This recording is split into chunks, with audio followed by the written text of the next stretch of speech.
This channel does not promote any violent, harmful, or illegal activities. All content provided by this channel is meant for an education purpose only.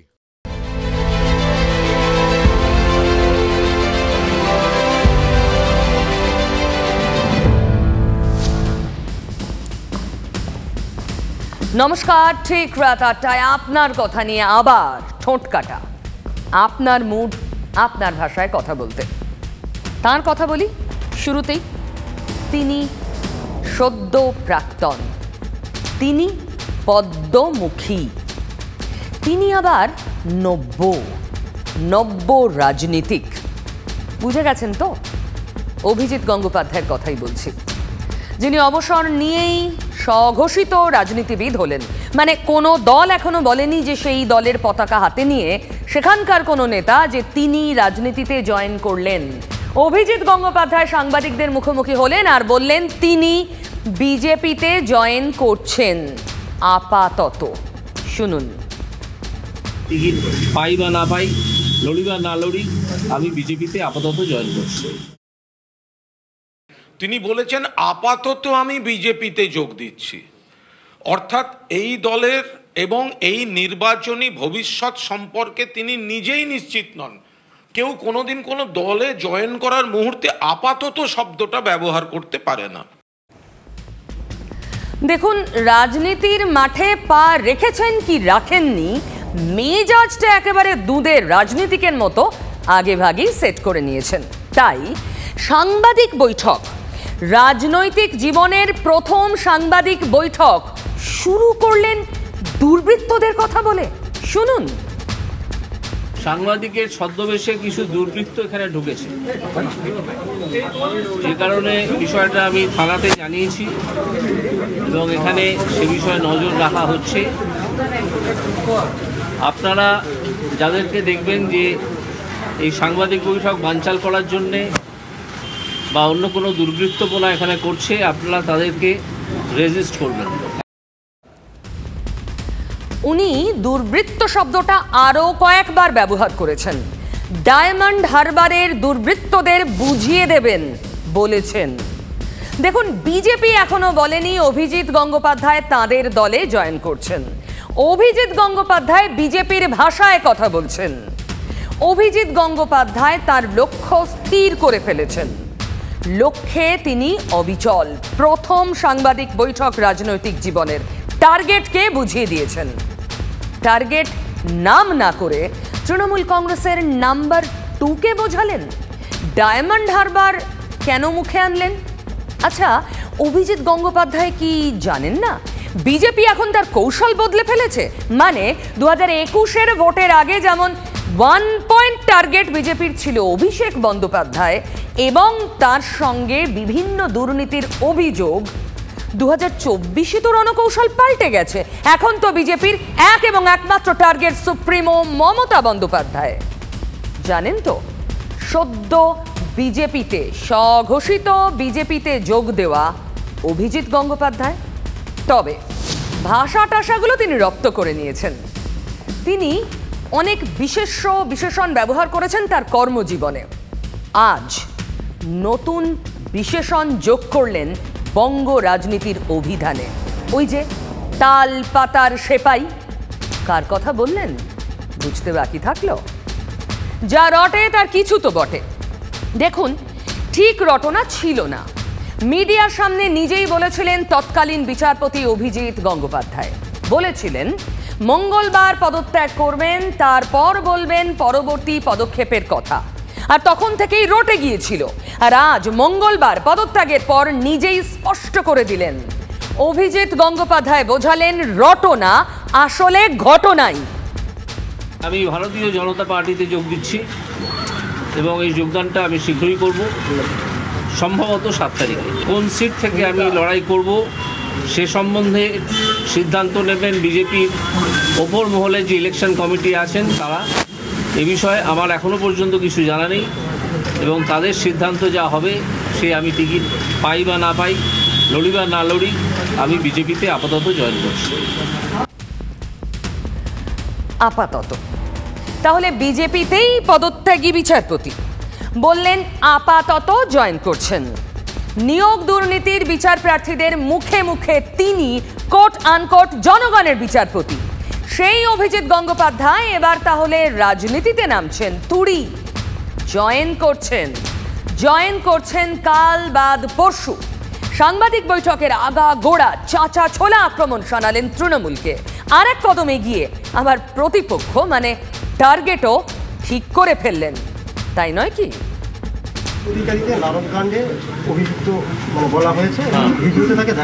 প্রথম কথা, নারদকাণ্ড একটা চক্রান্ত। একটা লোক আছে তালপাতার সেপাই না সেনাপতি কি বলে ডাকে সব তৃণমূলের নেতারা থাকে, সে অ্যালকেমিস্ট বলে একটা কোম্পানি ছিল তার খুড়শ্বশুরের, তাকে দিয়ে এই পুরো কাণ্ডটা করেছিল। এটা একটা চক্রান্ত, এটা কোনো আপনার কি বলে ওটাকে স্টিং অপারেশনই নয়। বুঝলেন নব্য রাজনীতিকের তীর কোন দিকে যাচ্ছে? বিচারপতির পদ তো ছেড়েছেন, তারপরও তদন্ত শেষের আগেই রায় শুনিয়ে দিলেন কি? আর তালপাতার সেপাই মানে কে? বুঝতে পারেননি এখনো? রাজনীতি দুয়ে দুয়ে চার করতে ব্যস্ত। অভিজিৎ বাবুর মুখে তালপাতার সেপাই আর শাসক দলের নিশানায় তখন কে? ওই ভদ্রলোককে ইউজ করে একটা চক্রান্ত করা হয় বিভিন্ন লোককে। যখন সেই তালপাতার সেপাই রাজনীতিতে দাঁড়াতে চাইছিল তো কেডি সিং আর ম্যাথুকে দিয়ে কে করিয়েছিল সবাই জানে। কে সব থেকে বেশি চেল্লাচ্ছে তাকে টাকা নিতে টিভির পর্দায় দেখা গেছে। চোরটা কে? তখন সে চায় যে তার বিভিন্ন যে সিনিয়র নেতা যারা আছে তাদের নামে একটা বদনাম রটিয়ে দিতে, সেই জন্য এই কাজটা করা হয়েছে। তৃতীয়বার মমতা ব্যানার্জির সরকার ক্ষমতায় আসার পরে সঙ্গে সঙ্গে 7 দিনের মধ্যে সুব্রত মুখার্জি, মদন মিত্র, ববি হাকিমদের গ্রেপ্তার করা হলো। তাহলে নারদের মুখ্য চরিত্রে যিনি ছিলেন শুভেন্দু অধিকারীকে কেন গ্রেপ্তার করা হবে না? শুভেন্দু তো সেই সিবিআই এর এফআইআর নেমড।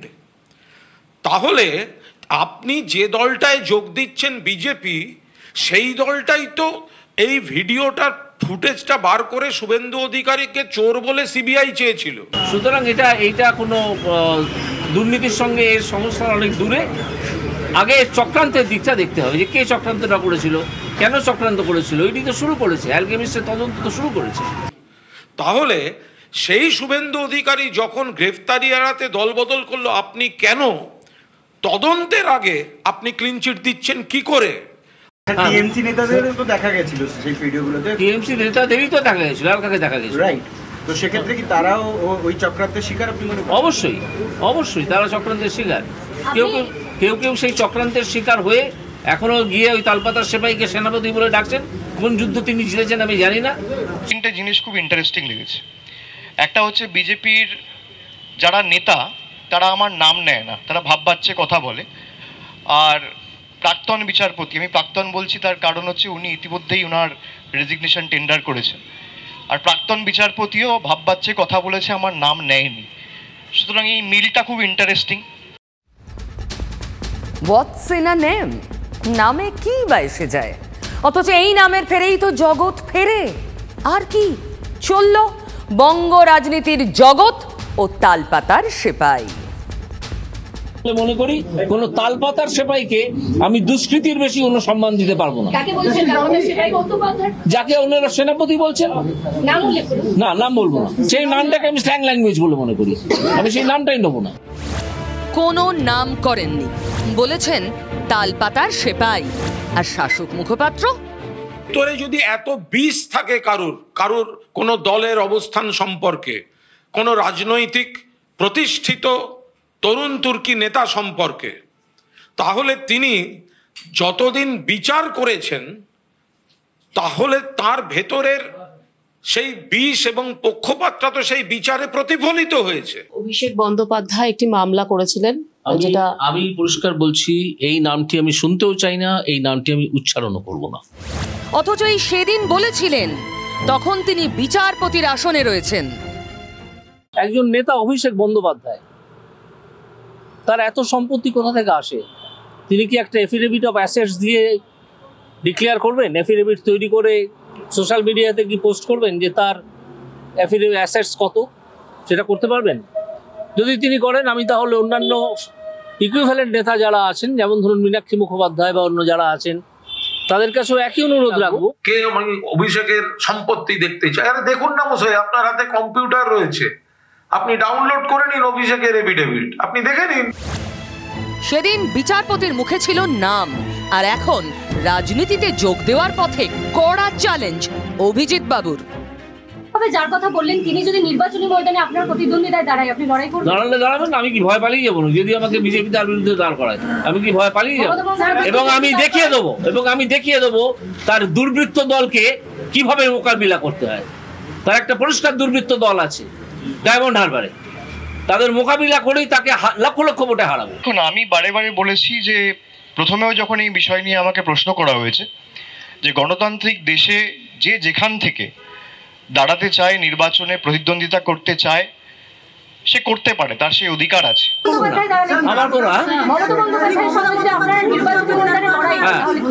তাহলে একটা মিনিংফুল লড়াই হবে, কারণ মমতা বন্দ্যোপাধ্যায়কে আমি একজন প্রকৃত রাজনীতিবিদ বলে মনে করি। গঙ্গোপাধ্যায় আমি আজকে কিছু বলবো না। তাহলে এবার স্বাগত রাজনীতি কথাতেই তো আছে, মঙ্গলে উষা বুধে পা, যথা ইচ্ছা তথা যা। তবে পদত্যাগের পর বিচারপতি রাজনীতির আঙিনায় প্রবেশ করবেন বৃহস্পতিবার। প্রশ্নটা উঠল সাংবাদিক বৈঠকেও, কে প্রথম কাছে এসেছে, মানে বিজেপিতে যোগাযোগ হলো কি করে? না, বিজেপির সঙ্গে আমার এবং আমি বিজেপির সঙ্গে যোগাযোগ করেছিলাম গত 5-6 দিনের মধ্যে, এবং যেহেতু আমি যোগাযোগ করেছিলাম এবং তারাও যোগাযোগ করেছিল, আমি আদালতে বসিনি, আমি ছুটি নিয়েছিলাম। উনি স্পষ্ট করে একটা সত্যি কথা বলে দিয়েছেন, হয়তো মুখ ফসকেই বলে দিয়েছেন, যে আমি যখন বিচার ব্যবস্থায় বিচারকের চেয়ারে বসে বিভিন্ন শুনানিতে আমার রায় দিয়েছি বা আমার এজলাসে যে সমস্ত ঘটনার শুনানি হয়েছে, সেই সময়ে বিজেপি আমার সাথে যোগাযোগে ছিল এবং আমি বিজেপির সাথে যোগাযোগে ছিলাম। 7 দিন কোনো অ্যাডজুডিকেশন করব না বলে বসেছিলাম, যে যাতে কেউ আমাকে অন্তত এই অভিযোগটা করতে না পারেন যে আপনি বিজেপির সঙ্গে কথাবার্তা বলেছেন বা বিজেপি আপনার সঙ্গে কথাবার্তা বলেছেন, অথচ আপনি কোর্টে বসে অ্যাডজুডিকেশন করছেন। এটা কি করে হয়? আমাদের দেশের সংবিধানে বিচার ব্যবস্থার গুরুত্ব অপরিসীম, এবং বিচারপতি অবসর নেবার সাথে সাথে রাজনৈতিক দলের হয়ে কোনো একটা স্বার্থে জড়িয়ে গেলেন, কোনো একটা অ্যাডভান্টেজ নিলেন, এটা বেঠিক। অটোমেটিক তিনি তো বুঝিয়ে দিলেন যে তিনি বিচারক থাকলেও তার মনের মধ্যে যে রাজনৈতিক ধান্দাবাজি ছিল সেটা তো প্রকাশ পেয়ে গেল, আর বলার তো কিছু নেই। এই অভিযোগটা যাতে না আসে, বিন্দুমাত্র এইসব অভিযোগ যাতে না আসে, সেই জন্য গত 7 দিন আমি বসিনি। শুধুমাত্র গতকাল আমি বসেছিলাম কতকগুলো মামলা ছেড়ে দিতে হবে বলে, কোনো অ্যাডজুডিকেশনের কাজ আমি করিনি। ইস্তফা দেবেন বলার পরে আমরা যোগাযোগ করি, এবং উনি আগ্রহ প্রকাশ করেছিলেন যে বিজেপির হয়ে কাজ করবেন, নরেন্দ্র মোদী সৈনিক হয়ে কাজ করবেন, সেজন্য বিজেপিতে স্বাগত। আচ্ছা, আপনার মনেও তো নিশ্চয়ই প্রশ্ন আছে। বিচারপতি থাকাকালীন অভিজিৎ গঙ্গোপাধ্যায়কে সিপিএম নেতাদের সঙ্গে এক মঞ্চে দেখেছি আমরা সবাই, অথচ তিনি অবসর নেওয়ার পর যোগ দিলেন বিজেপিতে। সম্পূর্ণ দুই ভিন্ন মতাদর্শের রাজনৈতিক দল দুটো, বাম এবং বিজেপি। প্রশ্ন ছিল আজ সাংবাদিক বৈঠকে, এত দল আছে, বেছে বেছে বিজেপিতেই যোগদান কেন? উত্তর কি এলো দেখুন। জয়েন করার কেন, মানে আপনার কারণটা? কারণ বিজেপি একমাত্র সর্বভারতীয় পার্টি যারা তৃণমূলের মতো একটা দুষ্কৃতী দলের বিরুদ্ধে লড়ছে, সেই জন্য। বিজেপির সমস্যা ছিল, মানে বিজেপির কাছে গ্রহণযোগ্য কোনো ব্যক্তিত্ব ছিল না, সেজন্যই ওদের কর্মীরা উদ্দেশিত যে বিচারপতি অভিজিৎ গঙ্গোপাধ্যায় যারা একটা পরিচ্ছন্ন ভাবমূর্তি তৈরি হয়েছে, সেই ভাবমূর্তি করে আমাদের নির্বাচনে কাজে লাগাবে। আমার সঙ্গে অন্য দলের কোনো মিলমিশ হলো না। তার কারণ হচ্ছে, যেমন ধরুন সিপিআইএম, আমি যেতে পারতাম, কিন্তু আমি ঈশ্বরে বিশ্বাস করি, ওপরওয়ালায় বিশ্বাস করি, আমি ধর্মে বিশ্বাস করি, আমি ধর্ম পালন করি। তারা তো সেগুলো করে না, হয়তো ভিতর ভেতরে করে, বাইরে বলে না আমরা করি না। তো তাদের সঙ্গে বেসিক্যালি আমার কোনো মিলই হবে না। তো সেই পার্টিতে গিয়ে আমি কি করব? এই রিটায়ার করব ঠিক তার মুখে আমি দল ছেড়ে ভোটে দাঁড়িয়ে গেলাম সাংসদ হব বলে, এটা কখনো চলে না। কংগ্রেস একটা দল যেটা বহুদিন ধরেই একটা পরিবারের জমিদারি, এ তো টিকিট পাওয়া সবাই শুরু হয়েছে, এরপরে বলবে সূর্য দিকে তাকে প্রণাম করতে হবে, গীতা পাঠ করতে হবে, চণ্ডী পাঠ করতে হবে, কত কী করতে হবে, মোদি ভজনা করতে হবে। সব ভজনা ছেড়ে এখন মোদি ভজনায় লেগে যাও। ধরুন জয়রাম রমেশ, যার কোয়ালিফিকেশন এইসব রাহুল গান্ধী ফান দিচ্ছে অনেক বেশি, তিনি একজন IIT ছাত্র, এটা ঘুরে ঘুরে বেড়ান। কেন বেড়ান সে তারাই জানেন। উনি বুঝে যাবেন কত ধানে কত চাল, আর আগামী কয়েক মাসের মধ্যে উনি বলবেন ছেড়ে দে মা, কে দেবাচ্ছে। কারণ এই বাঁকুড়া দেখেছে না, ডাক্তার একটা গেছিল শিক্ষিত লোক, সুভাষবাবু নাকি, বিজেপি নেতারা তালা বন্ধ করে তাকে রেখে দিচ্ছিল না ঘরে। তাহলে ওয়েলকাম টু পলিটিক্স। আচ্ছা, রাজনীতিতে পদার্পণ করলেন নাকি নামলেন? বুঝলেন না? এখানেও তো প্রশ্ন। আচ্ছা, রাজনীতিতে কি নামতে হয়? ওপর মহলে যে ইলেকশন কমিটি আছেন তারা এ বিষয়ে আমার এখনো পর্যন্ত কিছু জানা নেই, এবং তাদের সিদ্ধান্ত যা হবে সে আমি টিকিট পাই বা না পাই, লড়ি বা না লড়ি, আমি বিজেপিতে আপাতত জয়েন করছি। তিনি এই প্রথম কাউকে দেখা গেল যিনি একটি রাজনৈতিক দলে যোগদান ঘোষণার সময় আপাতত কথাটা বললেন। মোদী গঙ্গোপাধ্যায় যখন নির্বাচনে প্রতিদ্বন্দ্বিতা করবেন তখন তিনি প্রতিদ্বন্দ্বিতা করবেন বিজেপির একজন প্রার্থী হিসেবে। তো স্বভাবতই একজন বিজেপি প্রার্থীর বিরুদ্ধে আমাদের আদর্শগত দিক থেকে যা বলবার, যা প্রচার করার আমরা করবো, কোনো সংকটের কারণ জয়েন করার কেন, মানে আপনার কারণটা? কারণ বিজেপি একমাত্র সর্বভারতীয় পার্টি যারা তৃণমূলের মতো একটা দুষ্কৃতী দলের বিরুদ্ধে লড়ছে। আর সরকার বিরোধী পর্যবেক্ষণ রায়গুলোর পলিটিক্যাল মার্কেটিং করে কেরিয়ার গড়ার জন্য বিজেপির সঙ্গে দরাদরি করতে গিয়েছেন। সেই বিজেপি একটি দুর্নীতিমুক্ত দল। দুর্নীতিমুক্ত দল কি দল নয় সে আমার মনে করার কথা নয়। আমি যদি কোনো দায়িত্ব পাই সেই দলে, আমি অবশ্যই যে কাজটা করব সেটা দুর্নীতিমুক্ত করার কাজ। বিজেপি একমাত্র দল যে সব থেকে বেশি দুর্নীতিকে প্রশ্রয় দেয়।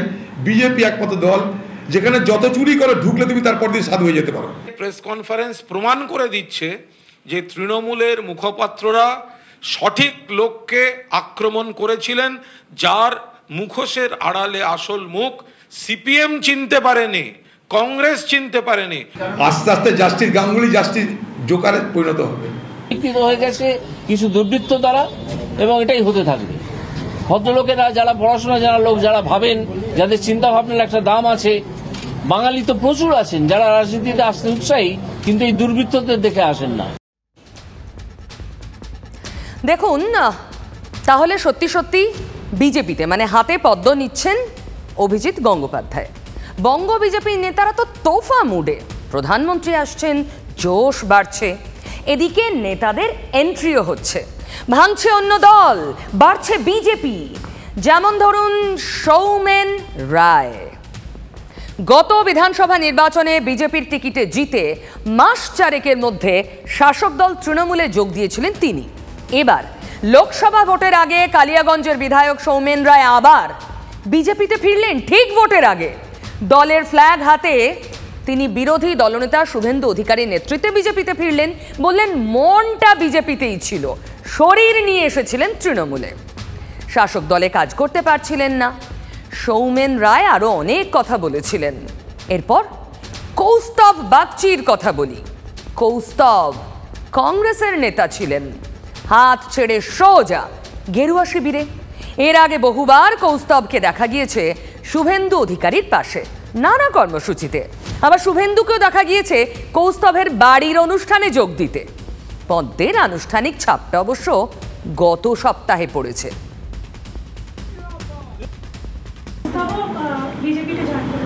কি করবো আমি, সে আমাদের পার্টির কোন পদে ছিল আমার জানা নাই, মুখপাত্র আছে তারা বলে দেবে। লোকসভা নির্বাচনের আগে ভাগে পদ্মে যোগদানের জন্য বিশেষ কমিটি বানিয়েছে বিজেপি। জানেন, যে কমিটির আহ্বায়ক পদে আছেন শুভেন্দু নিজে, আর তিনি যে তেড়ে ফুড়ে আসরে তা তো দেখাই যাচ্ছে। বিচারপতি থুড়ি পদত্যাগী বিচারপতি অভিজিৎ গঙ্গোপাধ্যায় যেমন ঘোষণা করেই দিয়েছেন যে আজ তিনি নাম লেখাচ্ছেন বিজেপিতে। তিনি পদ্মমুখী, 7 তারিখ পদ্ম হাতে নেবেন। ওদিকে আছে আর এক চরিত্র, তাপস রায়। তৃণমূল ছেড়েছেন তিনি, ছেড়েছেন বিধায়ক পদ।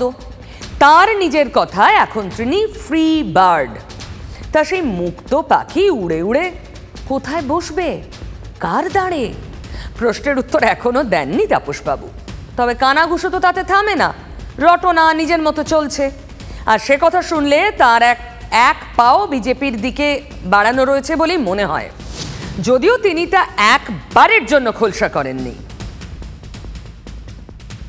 তৃণমূল কংগ্রেস আমার জন্যে নয়, এখানে আমার থাকা উচিত নয়।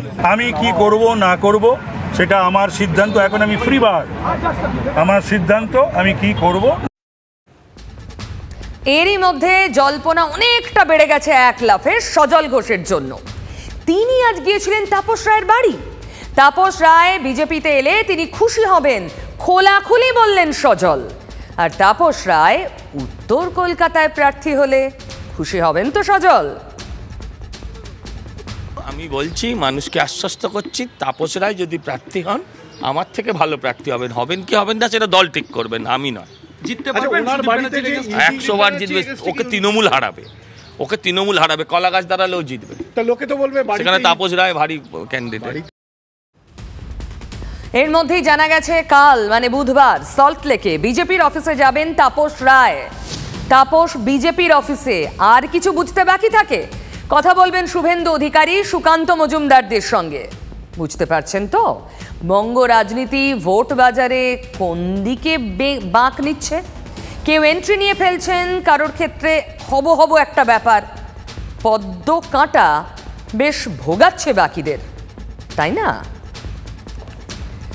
বিজেপিতে তো না হয় কার্যত যোগদান মেলা শুরু হয়েছে এখন, যদিও সুকান্ত মজুমদার মুখে বলছেন যোগদান মেলা তো নয়, কেউ অ্যাপ্রোচ করলে ভেবে দেখব। আচ্ছা, তৃণমূলে শাসক দলে দেখা যাচ্ছে অন্য হাওয়া। উত্তর 24 পরগনার দিকে যদি তাকানো যায়, সেখানে মারাত্মক ছবি। বালু জেলে শাহজাহান, তিনিও তো ছিলেন দাপুটে নেতা, তিনিও গ্রেফতার। বেশ চাপে শাসক। তার ওপর ব্যারাকপুর লোকসভা কেন্দ্র নিয়ে কি শুরু হয়েছে বলুন তো? তৃণমূল অর্জুন রাখবে না শ্যাম রাখবে? কোনো লুকোছাপাও নেই, প্রকাশ্যে চলে আসছে বারবার, আর প্রত্যেকবার অস্বস্তির এক শেষ। মঙ্গলে যেমন হলো, আসরে সোমনাথ অ্যান্ড কোম্পানি, আর দিনের শেষে নবান্নে ছুটলেন অর্জুন। মুখ্যমন্ত্রীর মুখোমুখি নবান্নে অর্জুন সিং আজ। বুঝতে পারছেন তো জল কদ্দূর গড়িয়েছে? হঠাৎই নবান্নে এলেন অর্জুন সিংহ। আর তার আগেই যেটা রাজনৈতিক মহলে খবর, জগদ্দলের বিধায়ক অর্থাৎ তৃণমূল বিধায়ক সোমনাথ শাম মুখ্যমন্ত্রী মমতা বন্দ্যোপাধ্যায়কে চিঠি দিয়েছিলেন যাতে এবারে লোকসভা ভোটে টিকিট না পান অর্জুন সিংহ। আর সেই আবহেই অর্জুন সিং এলেন নবান্নে। নবান্নে হলোটা কি? কেন গেলেন অর্জুন? সে কথায় আসবো, কিন্তু তার আগে উৎসটা কি বলে নেওয়া দরকার। তো উৎস হলেন তৃণমূলেরই বিধায়ক সোমনাথ শ্যাম। মানে এ যুগের শ্যাম আর অর্জুনের যুগলবন্দি, যুযুধান যুগলবন্দি। শ্যাম দাবি করেছিলেন ব্যারাকপুর লোকসভা কেন্দ্র থেকে অর্জুন সিংকে টিকিট যেন না দেওয়া হয়। সাধারণ মানুষ থেকে তৃণমূল কর্মী সমর্থক সকলে এটাই চান বলে তার দাবি। প্রমাণস্বরূপ সই সংগ্রহ করেছেন। তারা দাবি জানিয়েছে যে আগামী দিন এই ধরনের মানুষ যারা তৃণমূল কংগ্রেসে থেকে খেয়ে পড়ে তৃণমূল কংগ্রেসের বিরুদ্ধে যারা এই কাজ করেছিল, পার্টি অফিস পুড়িয়ে দেওয়া, পার্টি অফিস জ্বালিয়ে দেওয়া, সেই ধরনের মানুষ যারা ইঁদুর হয়ে আবার এই দলে ফিরেছে, তাদের যেন কোনো রকম স্থান না দেওয়া হয়। সেই জন্যে সাধারণ মানুষরা এই দাবি সনদ লিখে বিভিন্ন জায়গার থেকে তারা পাঠাচ্ছে। আমরা অবশ্যই মাননীয় মুখ্যমন্ত্রীর হাতে এটা তুলে দেব। বুঝুন কাণ্ড। এই যে ইঁদুর থুড়ি, অর্জুন সিংকে খাঁচায় পড়তে ভোটের আগেই গা ঘামাচ্ছেন শ্যাম। তবে একা তিনি নন, দলবল নিয়ে মাঠে নেমেছেন। ব্যারাকপুর লোকসভা কেন্দ্রের অন্তর্গত বীজপুরের তৃণমূল বিধায়ক সুবোধ অধিকারীও এই বিষয়ে সুর চড়িয়েছেন। যারা 2019-এ তৃণমূল কংগ্রেসের সঙ্গে সব সুখ সুবিধা নিয়ে গদ্দারি করে যখন বিজেপি হয়ে যখন তাণ্ডব করেছিল সারা ব্যারাকপুর লোকসভার মধ্যে, সেই সব সিংহগুলোকে আমি ইঁদুরের সঙ্গে তুলনা করি। আচ্ছা, তৃণমূল ইঁদুর টিঁদুর নিয়েও ভাবে। আমি তো ভাবতাম তৃণমূল বাঘ নিয়ে যত কাজ কারবার করে, তাই না? অর্জুন সিং ওদিকে পৌঁছলেন সোজা নবান্নে। ছবিটা দেখুন। জানা গেছে মুখ্যমন্ত্রীর ডাক পেয়েই নবান্নে গিয়েছিলেন সাংসদ। বেশ খানিকক্ষণ কথা বলেছেন। যে চাপানুতোর চলছে তা নিয়ে সবিস্তার কথা, অর্থাৎ গোটা পরিস্থিতিতে এবার সরাসরি হস্তক্ষেপ খোদ মুখ্যমন্ত্রীর। ভোটের আগে কড়া হাতে পরিস্থিতি সামলানোর বার্তা দিয়েছেন মমতা। এদিকে বিজেপি এই পরিস্থিতিতে চুপ থাকবে? তারা ভোটের আগে ফায়দা তোলার চেষ্টা করবে না, রাজনীতির ফায়দা? আসরে খোদ রাজ্য সভাপতি অর্জুন প্রসঙ্গে কি বলেছেন জানেন? শুনুন। তৃণমূলের মধ্যে এখন মারামারি চলছে, লড়াই চলছে। তৃণমূল এখন শ্যাম রাখবে না অর্জুন রাখবে তাই নিয়ে লড়াই করছে। তো এখন অর্জুনকে ঠিক করতে হবে, জালি শ্যামের কাছে থাকবে না অরিজিনাল শ্যামের কাছে আসবে, অরিজিনাল কৃষ্ণের কাছে আসবে। অরিজিনাল কৃষ্ণ তো বিজেপিতে আছে, তৃণমূলের টিকিটে তো সাংসদ হতে পারেনি, টিকিট দেয়নি তাকে কোনো দল। মমতা বন্দ্যোপাধ্যায় তো ভাটপাড়ার বাইরে অর্জুন সিংকে কোথাও বেরোতে দিত না। শুরু করেছিলাম এক রটনা দিয়ে, রটনাকে ঘটনায় পরিণত করেছেন স্বয়ং বিচারপতি। এবার আর এক রটনা, 24-এর লোকসভা ভোটের আগে অর্জুন কোন কুলে? এই রটনা এখনো ঘটনায় পরিণত হয়নি, তবে নজর তো ঠোঁটকাটা রাখছেই।